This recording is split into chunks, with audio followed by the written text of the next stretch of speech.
Soldier's Heart by Alex 51324. Chapter 33, January to March, 1919. Goodness me, Carson said as he came in to breakfast in that awful, falsely genial voice that made Thomas want to smack him. Are you still here, Thomas? Carson, Thomas thought bitterly, had probably been counting the days until he didn't have to call him Sergeant Barrow anymore. It was far too early, and Thomas was in no mood to deal with Carson being sarcastic, but he didn't exactly have a choice in the matter. "The lodgings I'm taking in the village aren't available for a few more days," he said coolly. Not that it made much sense to stay in the village now that they weren't going to be running a grocery business. "If it's a problem, I'll get a room at the pub." "I don't see how it would be a problem," Miss Hughes put in, with a quelling sort of look at Carson. "Oh no," Carson said. "I simply thought that Thomas would be eager to be on his way, now that his work here is finished." Thomas wished he could tell him to get knotted, but it wouldn't help him and Peter at all to have to start paying for lodgings earlier than necessary.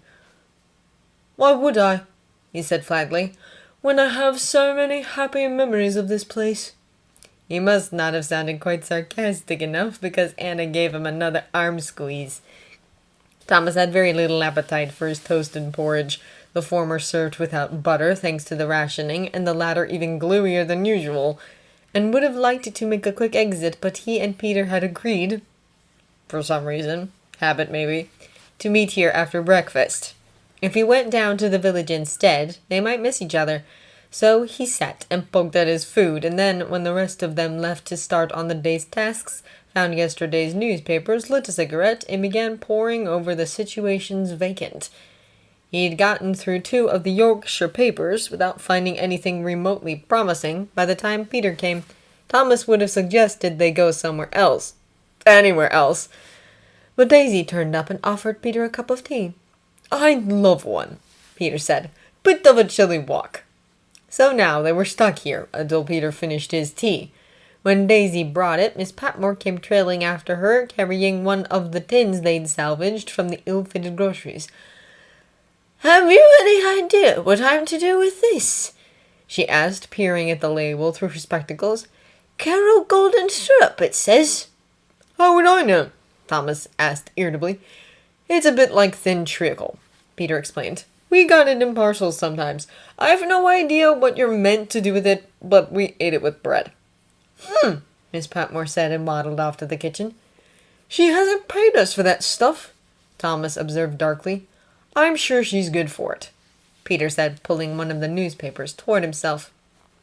Bates came back down a little while later and sat on Peter's other side.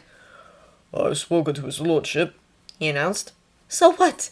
I didn't think you dressed him in complete silence." Bates sighed.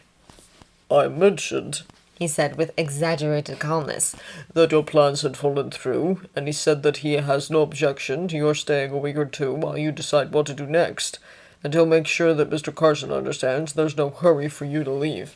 What, was he supposed to be grateful now? "Fantastic.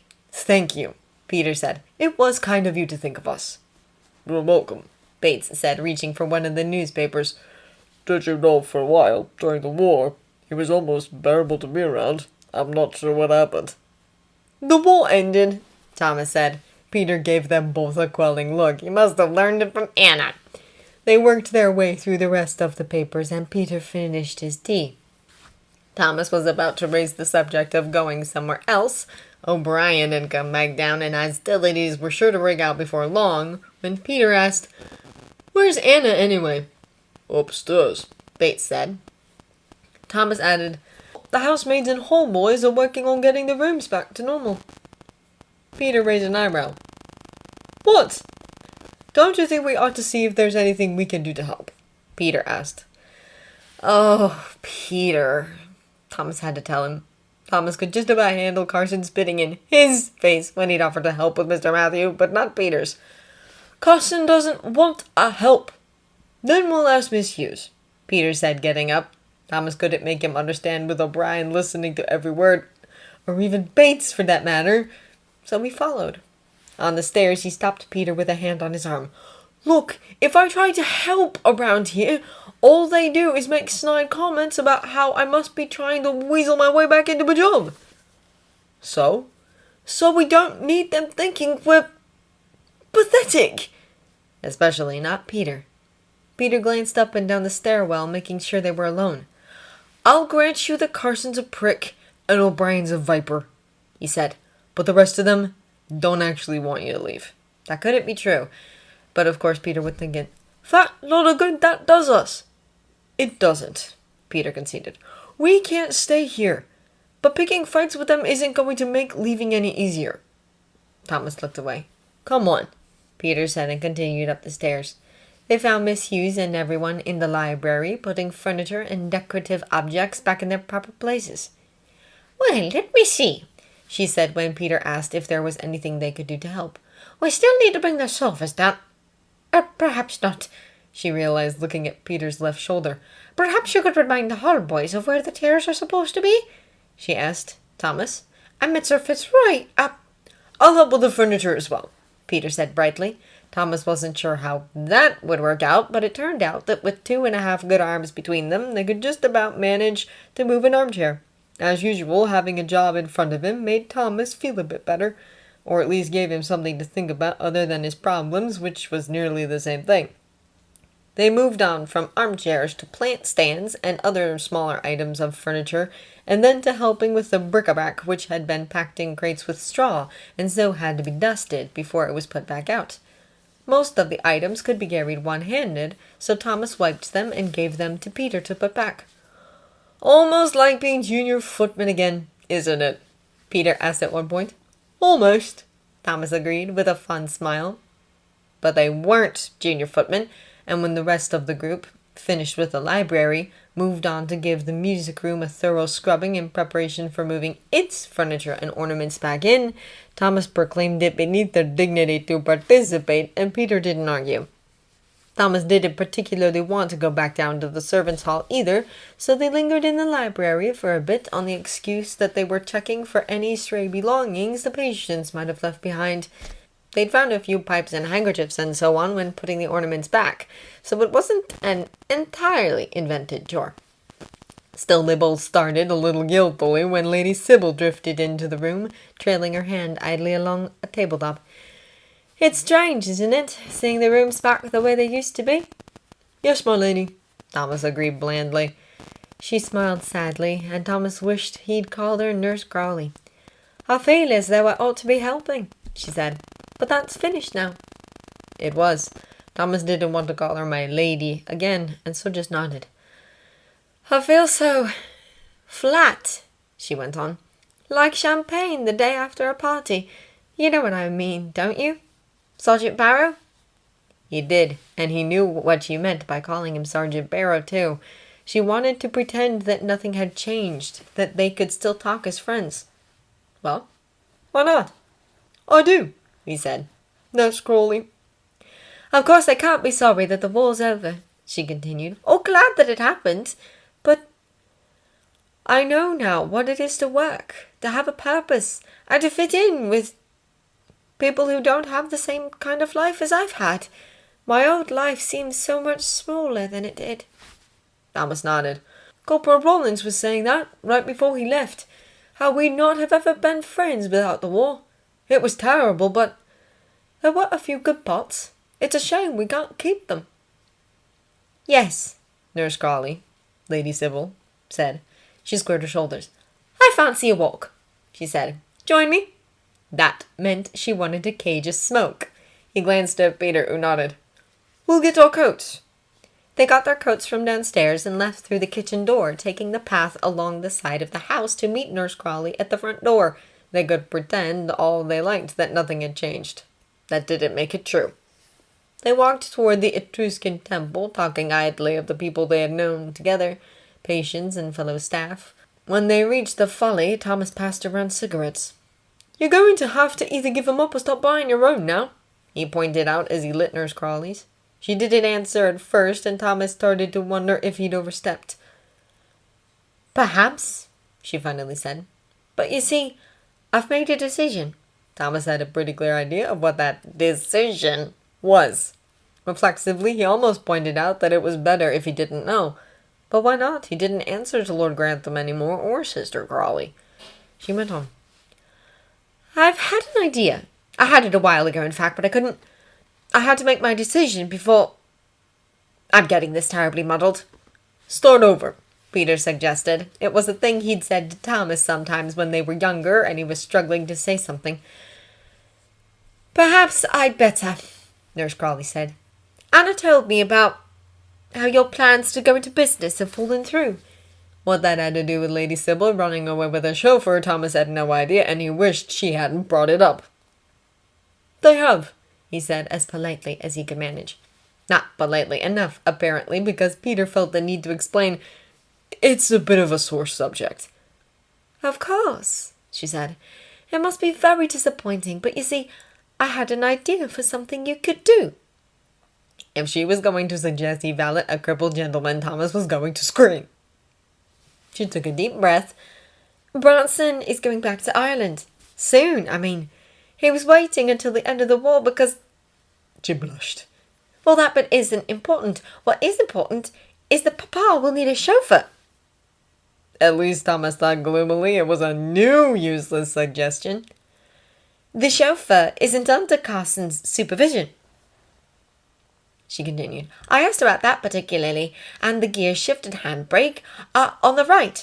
All you really need to do with your left hand is steady the wheel when you're braking or changing gears. You could manage that even if your shoulder was a lot worse than it is. It's very kind of you to think of it, Thomas began. Peter jumped in. Could you excuse us for just one moment, Nurse Crawley? He asked. Of course. Jamming a cigarette into his mouth, Peter dragged Thomas off to the other side of the folly. I know, he said. A chauffeur is outdoor staff and the uniform is hideous. But think for a moment. Chauffeurs get cottages. For a fraction of a moment, Thomas was back under the tree between the fields in the summer before the war. A cottage with somebody nice, Peter had said, because he hadn't quite dared say, with me. Peter, Thomas said, hating every moment of what he had to say next. I'll have to keep house instead, Peter continued. But you can't have everything you want in life. Peter, Thomas repeated, best to get it over with before Peter could get his hopes up any further than he already had. I don't know how to drive. The sight of Peter's face falling was every bit as terrible as Thomas had expected. Oh, he said. Damn. Yeah. They looked at their shoes for a moment. It was very kind of her to think of it, Peter said bravely. Yeah, Thomas agreed. I assumed she knew you'd picked it up somewhere, Peter added. They couldn't leave Nurse Crawley, let alone Lady Sybil, waiting forever, so they trooped back over. It was so good of you to think of us, Peter said. But you see, Thomas can't drive. Oh, she said crestfallen. But I thought you drove ambulances in France. It was a common misconception, though he thought her nursing training would have disabused her of it. The transport corps does the driving, I'm afraid. I see, she said, and took a slow, thoughtful drag from a cigarette.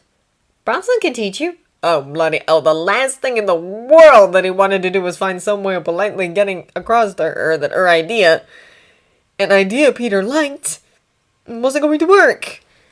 Noticing his hesitation, she went on. He told Edith, and I'm sure you'll learn much more quickly than she did. You learned all sorts of new things in the medical corps, didn't you? Of course you did, Peter added, looking hopeful again. I'm sure he'd be able to teach me, Thomas said, but why in God's name would he? But I'm sure you see that teaching Lady Edith was part of his job. Training his replacement isn't. He won't mind, she said. He's ready to leave to play his part in Ireland's struggles.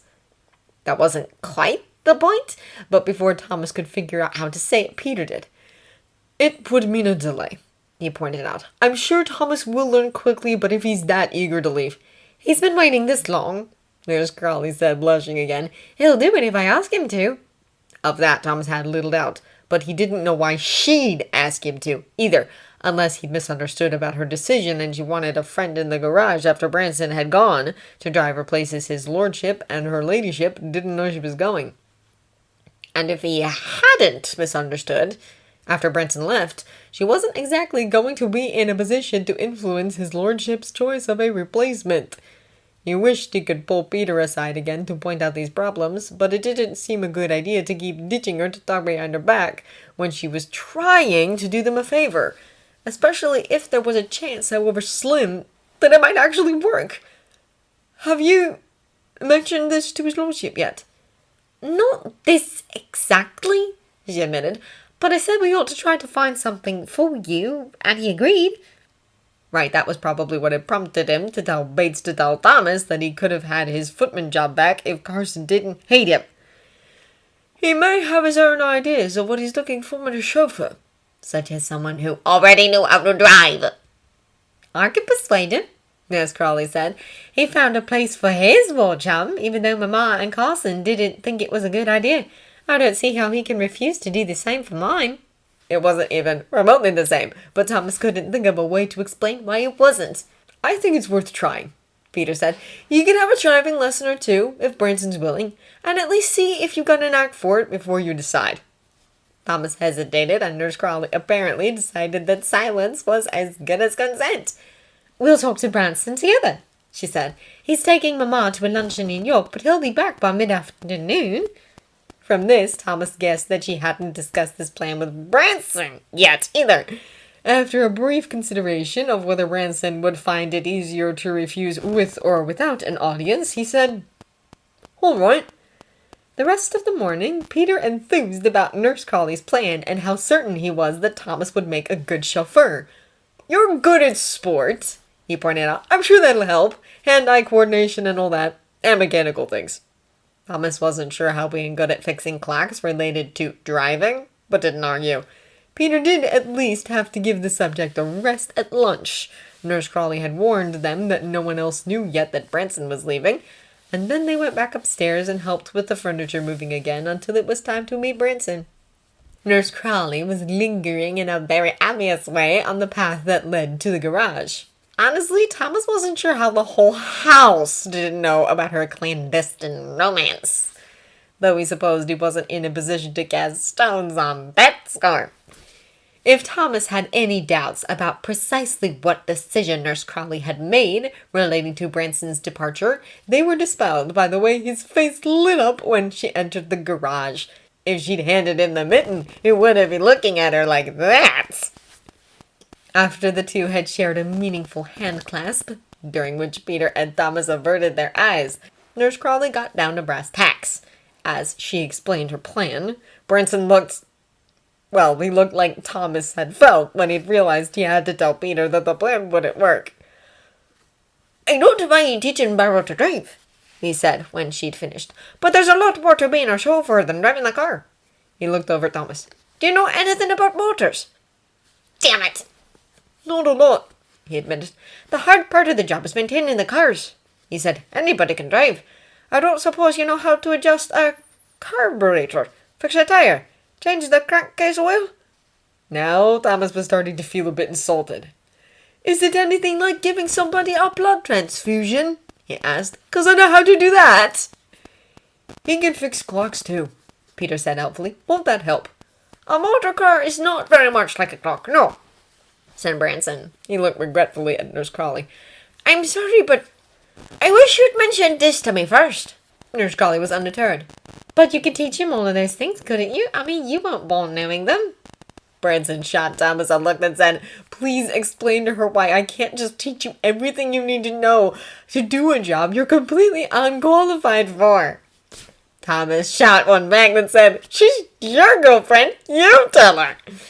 Peter said, "I'm not sure we can impose that much on Branson's time." "Yes," Branson said gratefully. "I do have my own work to do until he give notice. And there's a big difference between knowing how to do something and knowing how to teach somebody else to do it. If we had, say, a year or two, I could show him things as I went along. That's how my uncle taught me, but Ireland needs you," Thomas said to stop anyone from having to point out the obvious fact that they didn't want to wait that long to run away together. Nurse Crawley sighed. "I suppose I should have spoken to you first," she admitted. "I didn't realize how complicated it all is. I learned to be a nurse in just a few weeks." Peter made a sort of aha noise. What? Thomas asked. He hoped the next ridiculous idea wasn't going to come from Peter. Are there training courses? He asked. For chauffeurs. They all looked back and forth at each other for a moment, and he continued, because I'm sure it's much quicker to learn from an experienced teacher who doesn't have to fit the lessons in alongside his other duties. And Major Clarkson did say he'd help you get a retraining grant. That wasn't exactly what he'd said. All he'd said was that they existed. There are, Branson said slowly. I'm not sure how good they are, but I've seen adverts in the modern magazines. Can we see? Nurse Crawley asked. From an untidy desk in the corner of the garage, Branson retrieved a few magazines. Paging through them, they found several advertisements for the chauffeurs' courses, some more promising than others. The correspondence course, for example, did not seem like it couldn't possibly be worth the paper it was printed on. But as he leafed through the magazine, Thomas found himself gaining enthusiasm for the prospect. He kept finding himself distracted from the search for training course adverts by diagrams of things like drivetrains and gearboxes. There must be a way we can find out which ones are any good, Peter said. To Branson, he asked, are there other chauffeurs you could write to who might know? There are some men I could ask, he agreed. Well then, Nurse Crawley said, looking pleased. While we're finding out which course is worthwhile and arranging for Sergeant Barrow to go on it, you can start teaching him to drive and show him some of the basic things, she told Branson. I know from my nursing course that it's much better if you go in knowing something more than nothing. I suppose, Branson said. This is all going to take a bit of time to arrange, though. Thomas watched Nurse Crawley absorb the implications of this. Finally, she said, that's all right. There isn't such a very great hurry. Peter said delicately, perhaps we ought to step outside for a smoke. They did so. Thomas was reminded of how they'd stepped outside of the shed in Leeds to allow Bill and Hank to discuss whether they'd agree to letting them buy a few samples of their goods, as he'd done then. Thomas lit 2 cigarettes and handed one to Peter. Motor cars might be a bit more interesting than I thought, he said, thinking of the magazine diagrams. The mechanism by which power from the engine turned the wheels was straightforward enough. If you thought of the engine as a mainspring, it really was almost just like a clock. The gearboxes were much more complicated.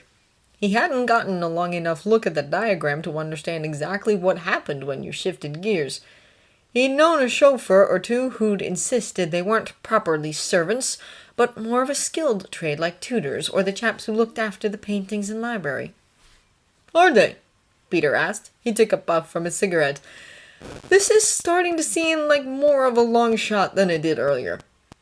Tom said, nodding. The stretch of time when he'd be away at the training course worried him. If the young couple ran out of patience and eloped while he was gone, he could easily come back to find his lordship in no mood whatsoever to take Lady Sybil's recommendation for a new chauffeur. Quite the reverse, in fact, even if he didn't figure out that Thomas knew what they had planned. The army's only going to pay for 1 retraining course, he said. I've got to get the job promised to me before I go on it. Right, Peter said uncertainly. And it would really be better if I could be on the job before they elope, he continued. He's bound to suspect I had some idea what they were up to, but I don't think he'd sack me unless he knew for sure. That's the main thing you're worried about. What else? Oh, the part where we'll be playing house in his chauffeur's cottage. That was, Thomas had to admit, another thing they'd have to be sure of before they investigated anything in this plan. He's been surprisingly decent about it, really. There's some sort of...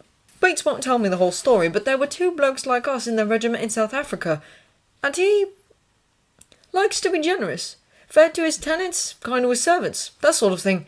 I think as long as we're, discreet and he can pretend he believes the brother story, that part of it could be all right. Yeah, Peter said. I got that impression when he mentioned calling the War Office to ask about me after the Albion. So that wasn't what he was hesitating over, even though it probably should have been. What then? You aren't worried about the part where you have to learn to fix engines? No, Thomas said. Why would he be? Did you see any of the diagrams in those magazines? Of course I did, I'm not blind. All right, That stung a little bit. What, you don't think I could do it?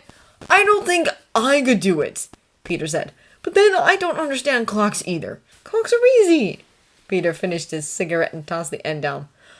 All right, he said, more confidently, clapping Thomas on the shoulder. You'll be fine. I know I will. Fortunately, Nurse Crawley appeared in the door to the garage about then to call them back in. She and Branson had apparently reached an agreement on the subject of delaying their own plans long enough to see Thomas and Peter settled. It'll give me time to sort things out in Ireland, Branson said, making cow eyes at Nurse Crawley. I'll drop in a house and everything. Good, Peter said. I'm glad you'll get some benefit out of the delay. Yeah, good, Thomas agreed. But we've got to... He glanced at Nurse Crawley and adjusted his wording. That is, we can't afford to just assume that once I'm trained, his lordship will give me the chauffeur job. I'll only be able to get one retraining grant, if that, but some of the adverts had prices listed, and between his money and Peter's, they could just about manage it. So we'll need to find out if this is even going to work. Miss Crawley didn't say anything for a moment, and Thomas wondered if he'd been too indirect for her to understand his meaning, or perhaps so direct as to be crass. But finally she said, Yes, of course. I haven't quite sorted out how to tackle Papa, but surely the first thing is to find out about the training courses. We could start doing that, and then... You see, I'll have to figure out how to tell him that that Branson is leaving without him guessing... She trailed off, and Peter supplied, The rest of it. That will be tricky, but I'm sure Thomas has some ideas. Of course he did. Editing events to remove evidence of twixt-stairs relationships was one of Thomas's specialties. He began shuffling through the possibilities and rapidly settled on the simplest. Bronson told me he was thinking about handing in his notice and going back to Ireland.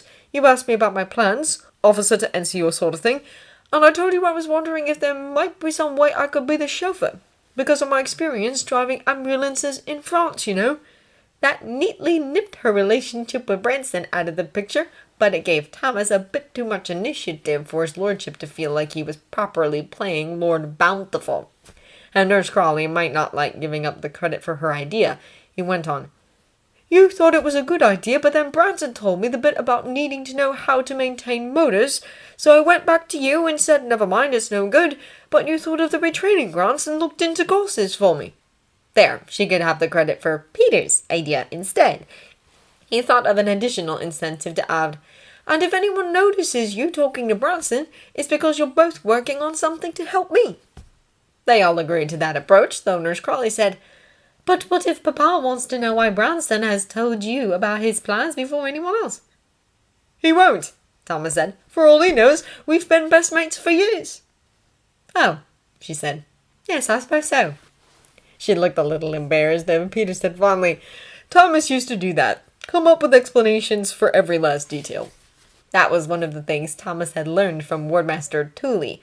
Too many details could be as suspicious as too few.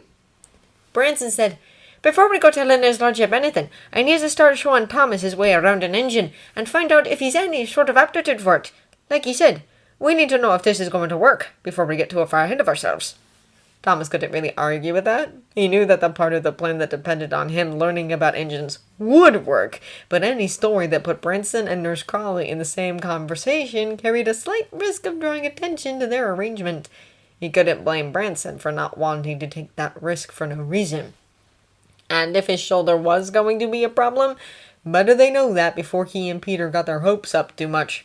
They decided to start making inquiries into training courses, Branson writing to his chauffeur friends, and Thomas to the training schools in the adverts, while Thomas started his chauffeuring lessons.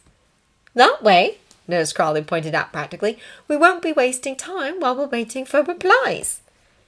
Branson, it turned out, was very keen on the idea of not wasting any time. Thomas's first lesson began right then, with Branson raising the bonnet on the car and pointing out various aspects of the motor's innards. At some point during the proceedings, Peter and Nurse Crawley drifted away, but neither of them quite noticed when it happened. Thomas was too busy trying to keep everything straight in his head, and Branson, apparently, was just that interested in motors.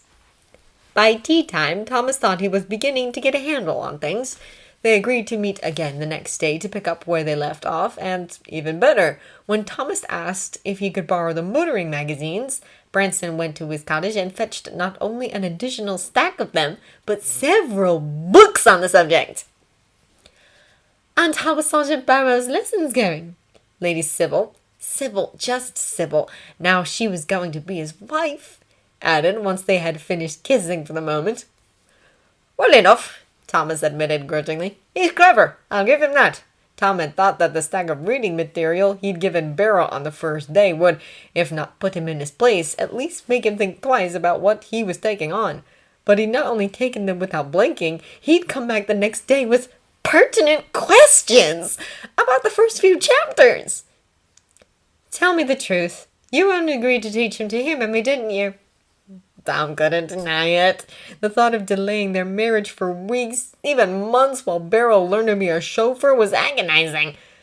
But with Sybil asking, of course he'd do it, and he consoled himself with the thought that more likely than not Barrow would storm off in a huff once he started to get an idea of how hard and dirty the work was.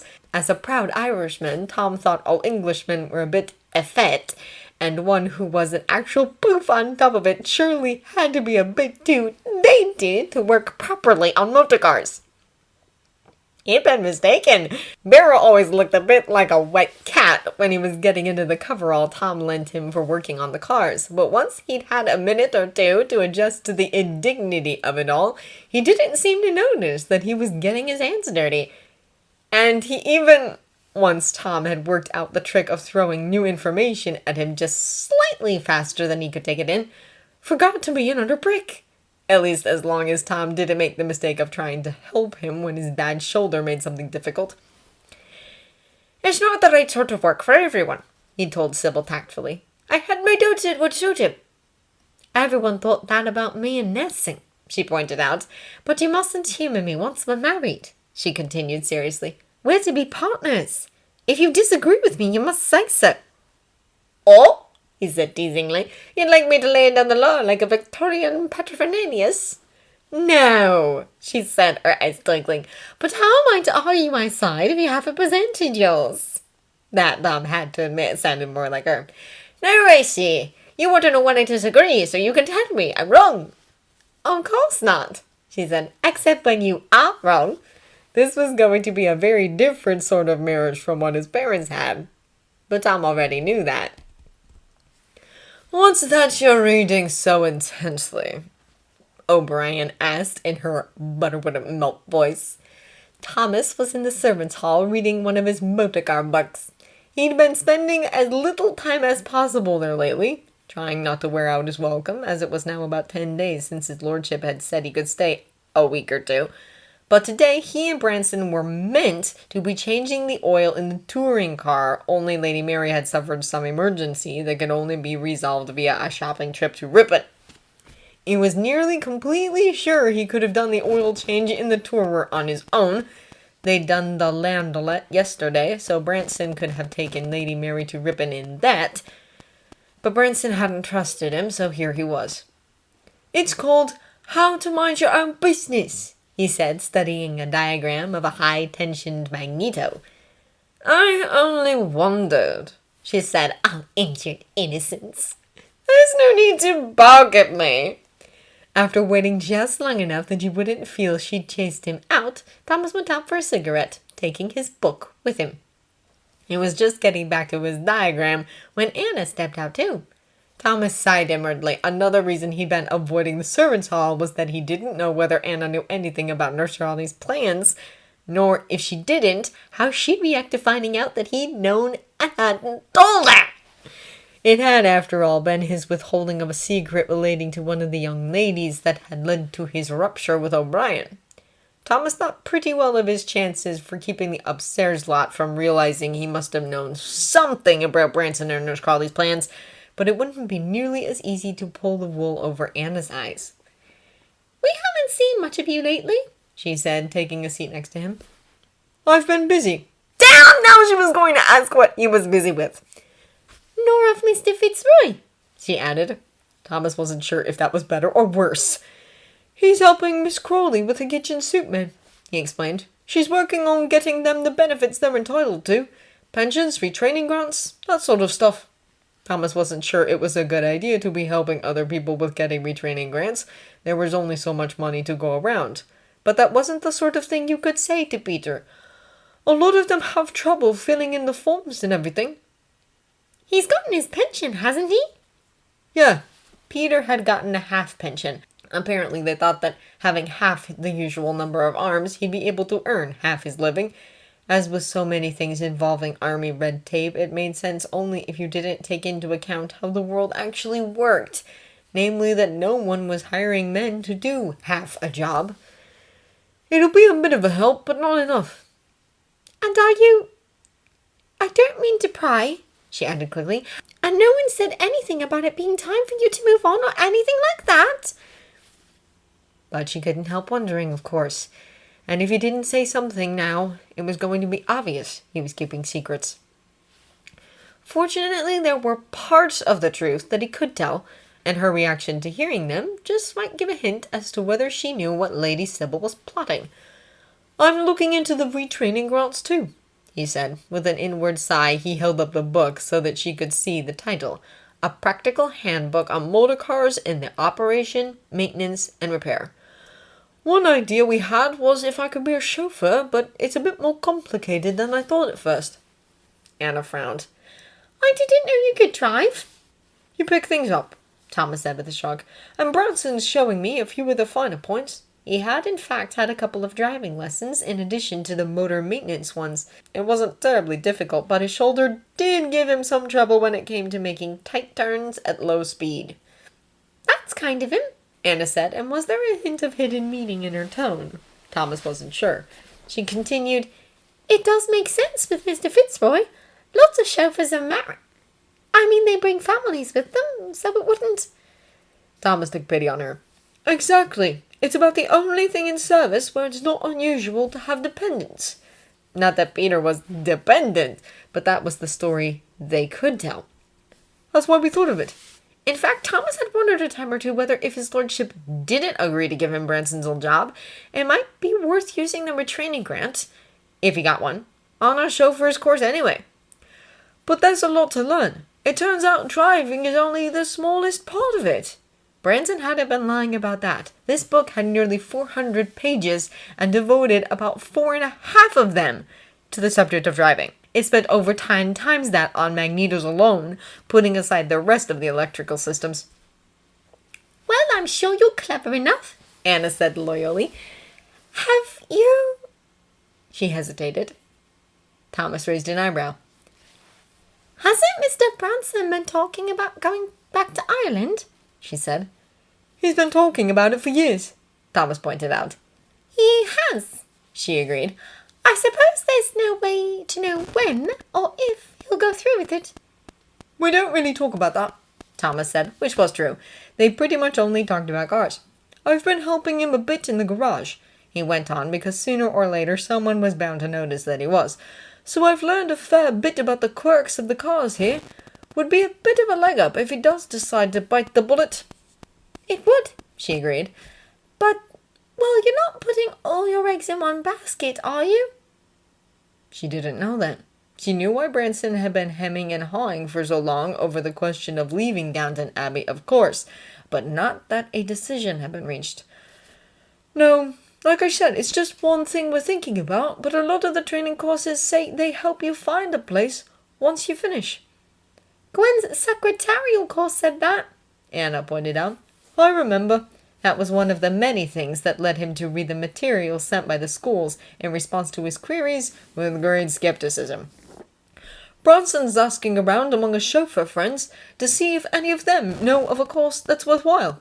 At least he'd said he was, but if so, they'd been much less prompt with their replies than the training schools had. Mr. Branson is being very helpful, he noted. Thomas gave her a sidelong look.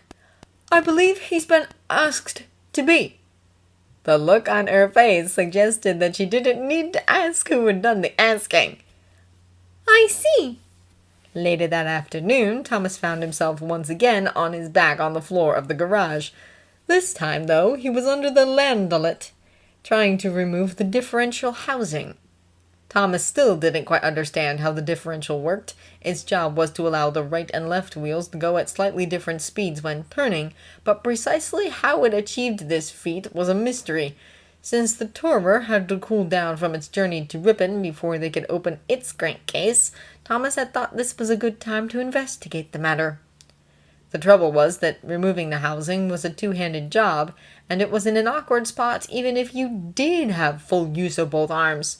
The two bolts had come off easily enough, but now he had to hold the housing in place with his left hand while he got the others, or else it sagged enough to foul the remaining bolts.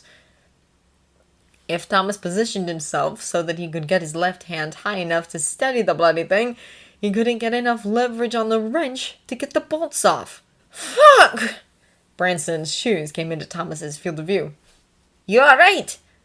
"Just bloody marvelous," Thomas said. His last-ditch solution in these situations was to have Peter hold whatever it was that needed holding, but Peter was busy with Sister Crawley's scarecrows. There had to be a way he could do this. Maybe if he put the other bolts back in and tried doing them in a different order. It didn't seem particularly likely to work, but he didn't have any better ideas, so he started replacing the bolts he'd just taken off. Now Branson was getting down on the ground too and sliding under the car. "What are you—" "Oh!" He reached up and steadied the housing. Thomas restrained the impulse to bash his knuckles with a wrench.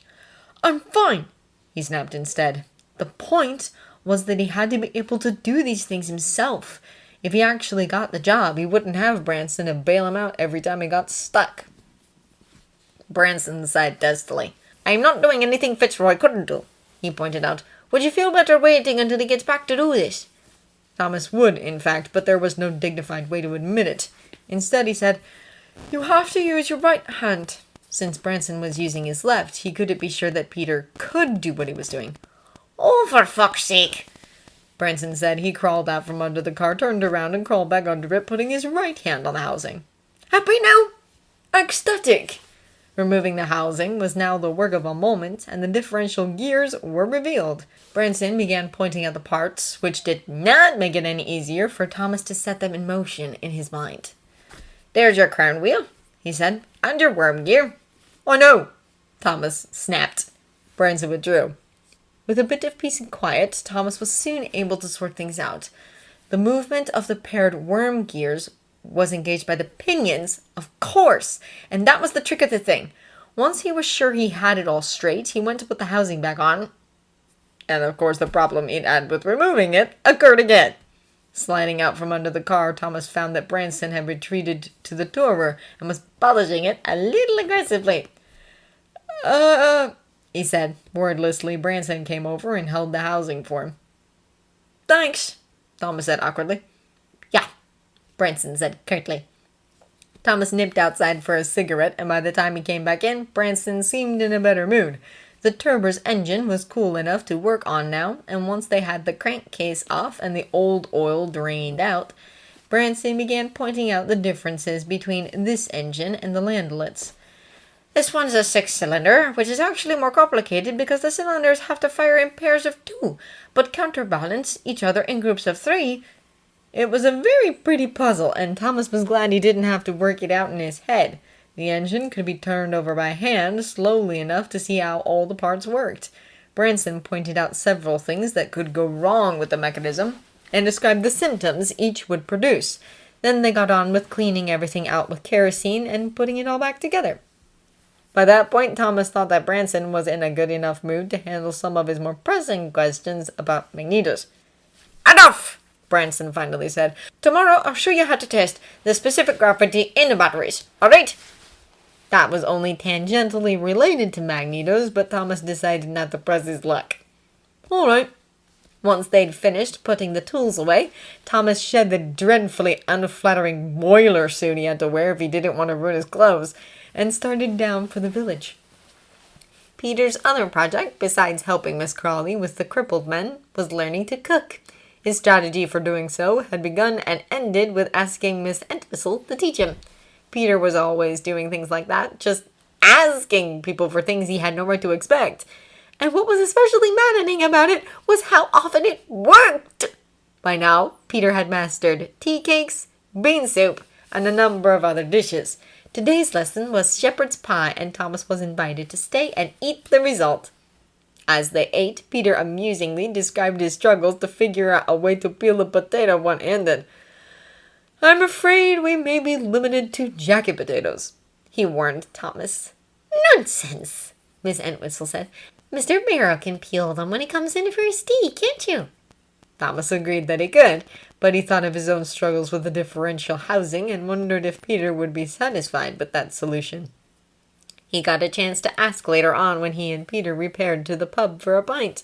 The Entwistles dined much earlier than the Downton servants, so they had time. Once Peter had finished asking after the barman's bunions, honestly, how did he come to know these things about people? And they settled at a table, Thomas asked, "Does it bother you not being able to do things?" "A bit," Peter admitted, "but it doesn't help to dwell on it." Thomas knew perfectly well that it didn't help, but he wasn't sure how that translated into not doing it. Peter drew him out on the subject of what he'd learned that day, and Thomas somehow wound up telling him about his conversation with Anna. "I'm not sure what she made of it. The whole thing sounds a bit ridiculous said out loud, even without the part where we get himself to give me the job." "It isn't ridiculous," Peter said. "If Branson can be a chauffeur, you certainly can." Now that, Thomas knew, was Peter appealing to his vanity. Peter liked Branson. Peter liked almost everybody. He practically grew up in a garage. I grew up in a clock shop. When you get down to it, isn't a motor car just a big noisy clock? "No," Thomas said. "That makes about as much sense as saying I was good in the medical corps because the human body is like a wet, squishy clock." "Well, I suppose it sort of is," Peter said. "You've got the heart, which is like the, mainspring," Thomas said. "But it isn't, at all."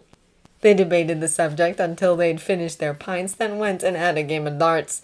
Peter was terrible at it, but not any worse than he'd been back when he still had 2 arms.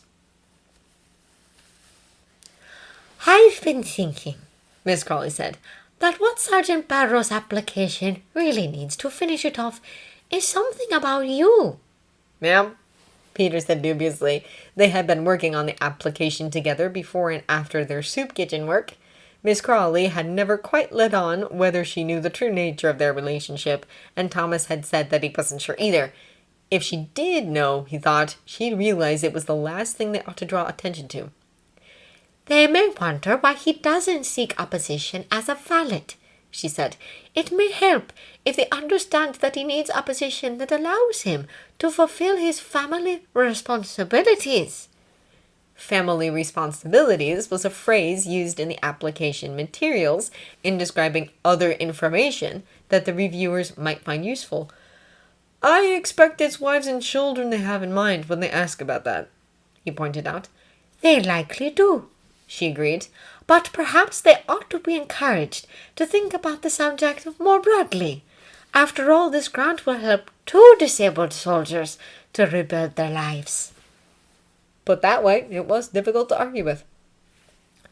A few days later, Thomas and Peter went to the garage after lunch. It wasn't a soup kitchen day, and Miss Entwistle was doing her marketing in Thirsk to find Branson and Nurse Crawley deep in conversation. "Longer than we hoped for," she was saying. "But if it really is the best one—" Thomas cleared his throat at Nurse Crawley, and Branson both jumped. Honestly, if they went round having tete-a-tetes without paying any attention to who might be around, they deserved to be startled. "Oh," Nurse Crawley said, moving a bit further away from Branson. "There you are. I'm glad you're both here.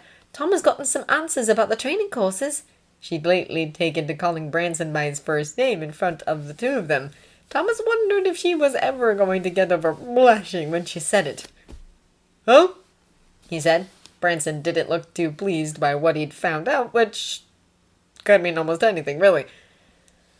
"The only one that anyone had good things to say about was the one offered by the Institution of Automobile Engineers in London," Nurse Crawley explained. Now Thomas understood Branson's displeasure. That course was the longest and most expensive of the ones they'd gotten information about. It lasted 6 weeks. "Oh." "The others are glorified driving schools," Branson added. "I suppose you ought to go to that one, but it would delay his and Nurse Crawley's elopement considerably." 6 weeks isn't so terribly long, Nurse Crawley said in a tone of one trying to convince herself. Thomas considered how to tell her that that wasn't the half of it. As so often happened, Peter got there first. "There's also the grant to get," he said. "The process isn't a quick one, I'm afraid. I have the forms all ready to go. We just need to fill in the details about the course. But once the War Office has them, some of the members Crawley is working with have been waiting a month to hear." Papa can help with that, Nurse Crawley said. He knows everyone at the War Office. This time it was Branson who raised the objection before Thomas could. "He can," Branson said. "But what are we going to tell him about what the hurry is?" Everyone looked at Thomas. To buy himself time to think, he offered a round of cigarettes. Nurse Crawley and Peter each took one and lit one for himself. "All right, so Branson needs to leave in a hurry because... No, that doesn't explain why he can't leave before I'm finished with my course." And he couldn't, because he'd be taking Lady Sybil with him, and his lordship would be too busy chasing after him with a horsewhip to remember that he'd promised Thomas a job. "He won't want to do without a chauffeur for a long time," Nurse Crawley pointed out hopefully. "Even though Edith can drive, there's all the other things to do." "That raises the question of why he doesn't just hire a chauffeur who's already qualified," Thomas pointed out. That was a weak point of the plan all around. The last thing he wanted to do was shine a signal flare on it. "We could just pay for it," Peter pointed out. "You have that kind of money?" Branson asked. "All gratuities," Thomas said. "But it wouldn't leave us much to live on if this falls through. And we've got our living expenses while I'm on the course too."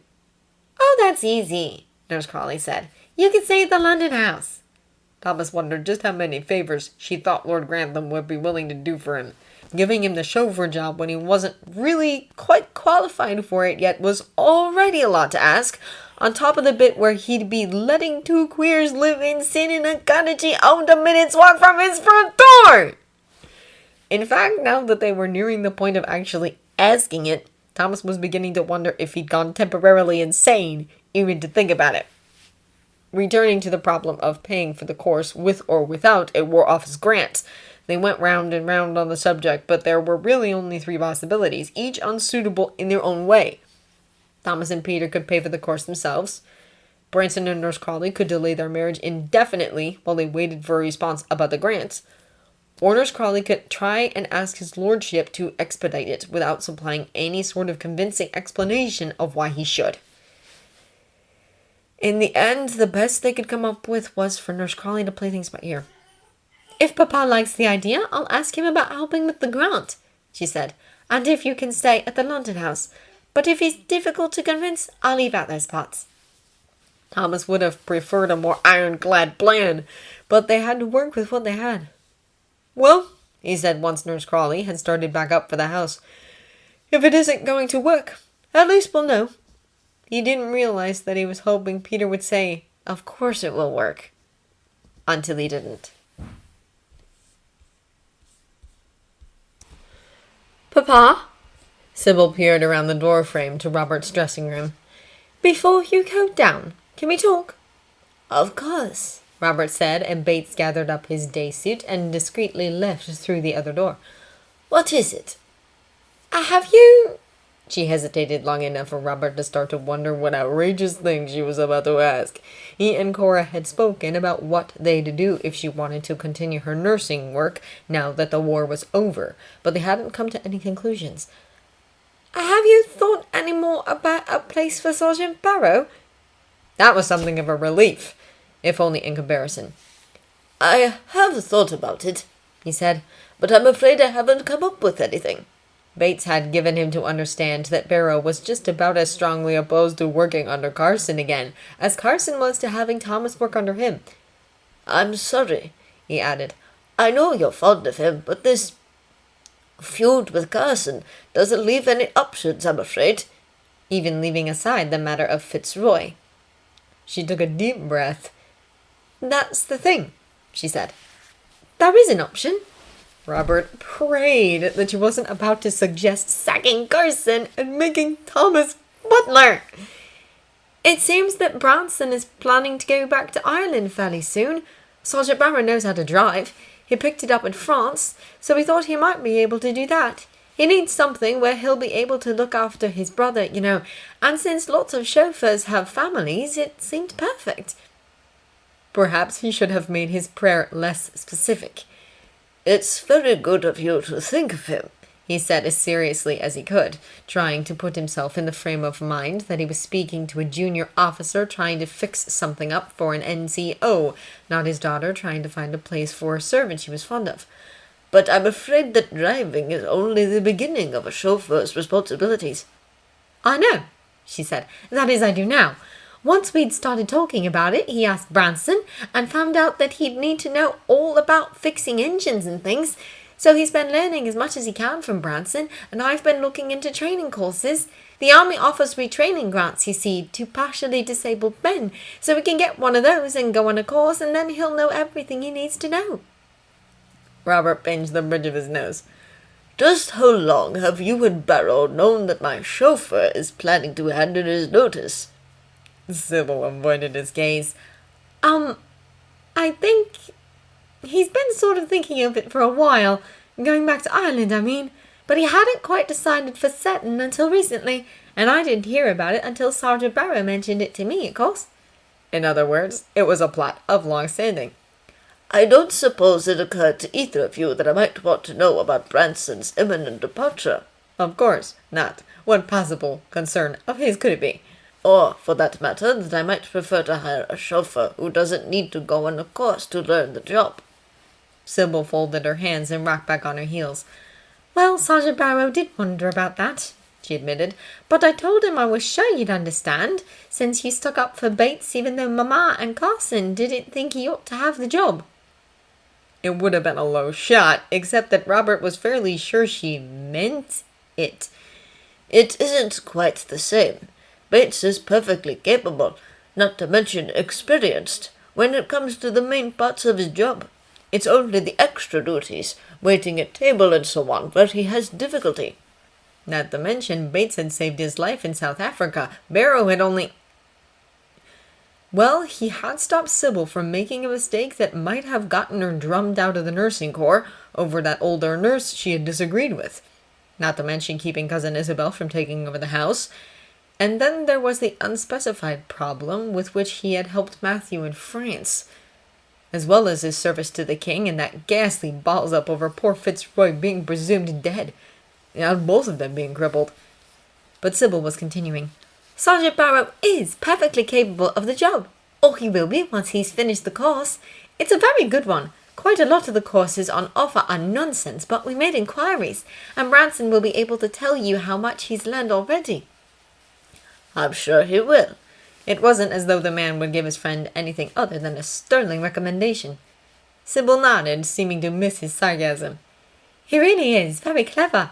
Branson was very impressed when he started working with him. I mean, he said he was. And when we were working in the hospital, I saw how quickly he picks things up." Perhaps Robert thought the idea wasn't quite as mad as it seemed on the face of it. Barrow had earned a favor or two, and he could look into whether he really was capable of the job, speak to Branson and to Barrow, find out more about this benighted course. But he knew from experience that when it came to his daughters, anything in the nature of a "we'll see" or an agreement to consider a plan would be taken as immediate and absolute approval, which could not then be revoked without tears and accusations of cruelty, unfairness, and deceit. He was trying to think of some answer that could not be misconstrued in this way when Cora burst through the door, followed closely by Mary. "You must come at once," Cora said. "Both of you." "It's Matthew," Mary added. Robert's first thought was that he'd taken ill or injured himself somehow, but Cora and Mary were both smiling. "What's happened?" "He walked," Mary said. There were tears in her eyes. "He stood up and... Oh, come quickly." Yes, it's wonderful," Miss Patmore said. "But are they planning to eat or just live on joy?" Thomas knew how she felt. He was glad to hear that Mr. Matthew was walking. Apparently Dr. Clarkson had been mistaken in his diagnosis, and his spine had only been bruised. But what he really wanted to know was whether Nurse Crawley had gotten around to speaking to his lordship before everyone was distracted by the good news. "I'm sure they'll want their dinner eventually," Miss Hughes said. "Keep the things warm as best you can." Miss Patmore began shouting orders at Daisy, and those who had no business in the kitchen made themselves scarce. "What I don't understand," Thomas said to Anna as they walked back to the servants' hall, "is how he didn't notice he was getting the feeling back in his legs." "He did," Bates said. "He said something about it to me a few weeks ago. Tingling, he said. Apparently Dr. Clarkson told him he was imagining it."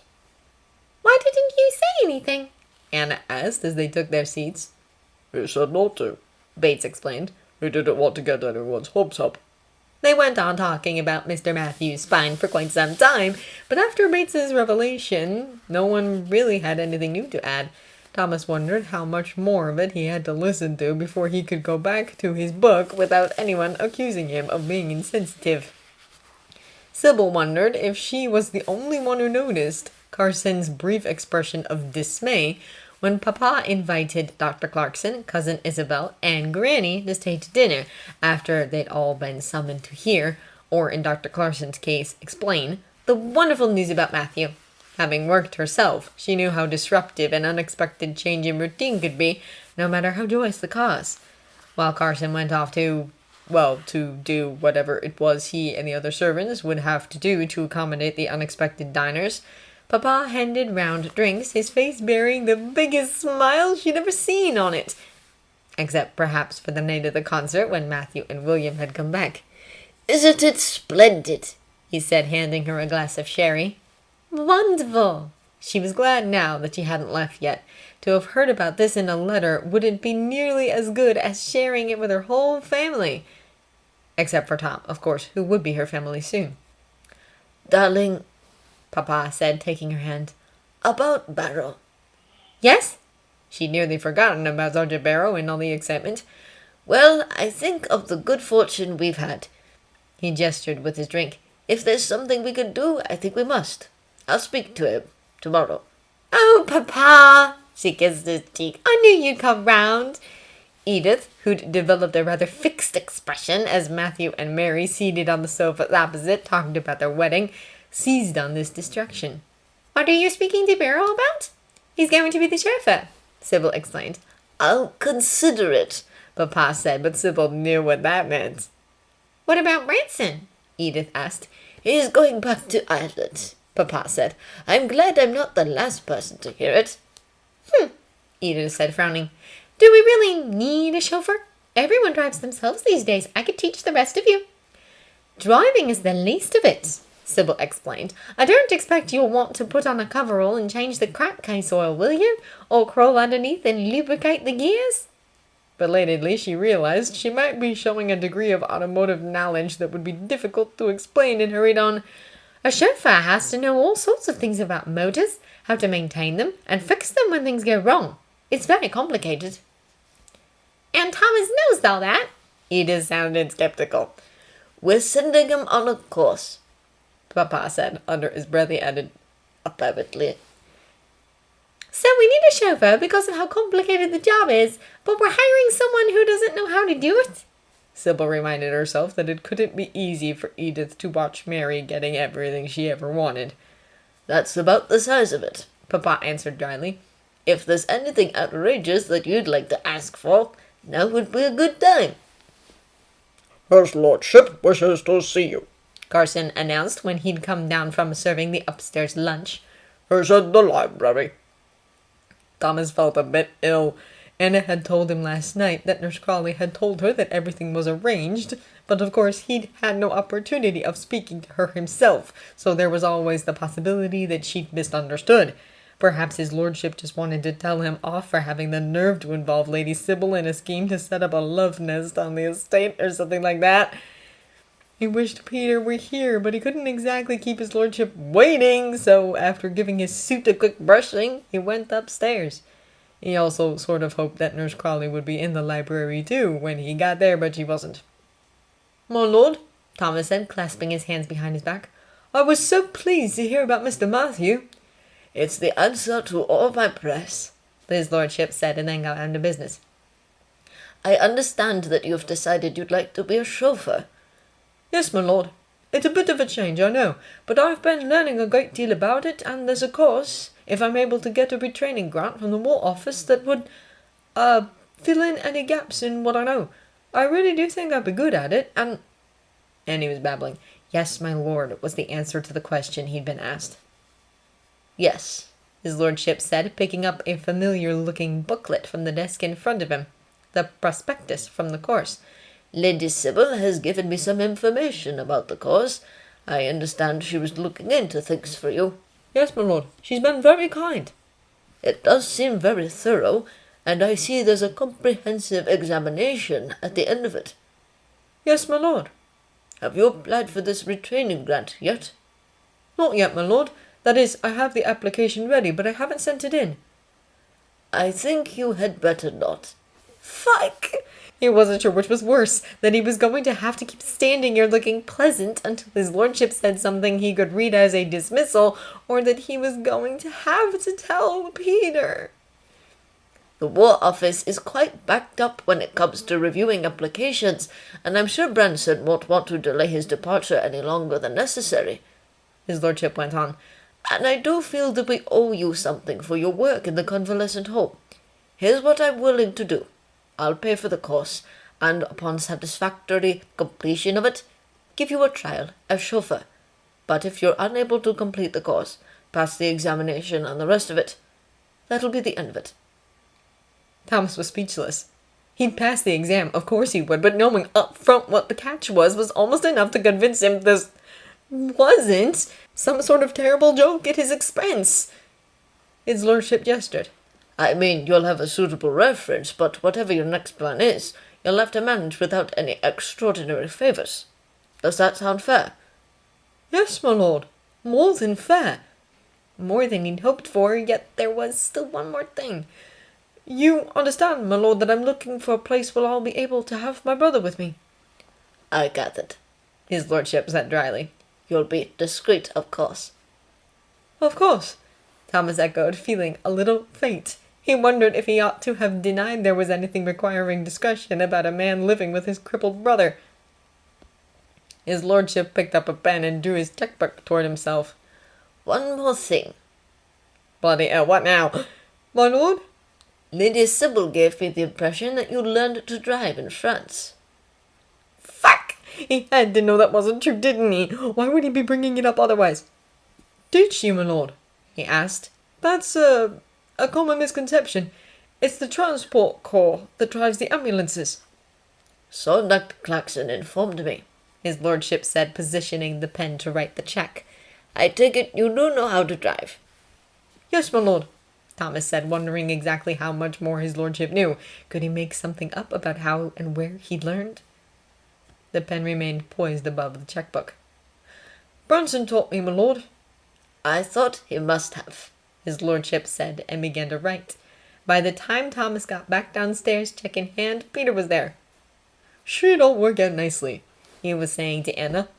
I hope so, she said with a distracted smile. Thomas, how did it go? He shoved the check in Peter's direction. I'm going, he said. On the course. It worked. Good. What's this? Peter asked. He's paying for it, Thomas said. If I flunk the exam, I'm not to darken his door ever again, and he's only agreed to give me a trial as chauffeur, but... He collapsed into the chair next to Peter's.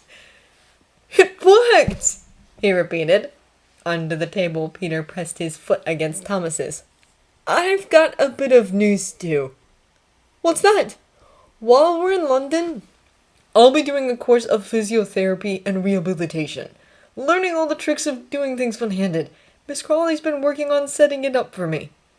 That's wonderful, Thomas said, trying hard to mean it. It was, of course, but he'd hoped that wherever they stayed in London, he'd be coming home to Peter after his day's work.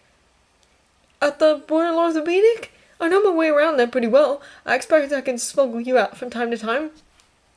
It's a day program, dearest, Peter said.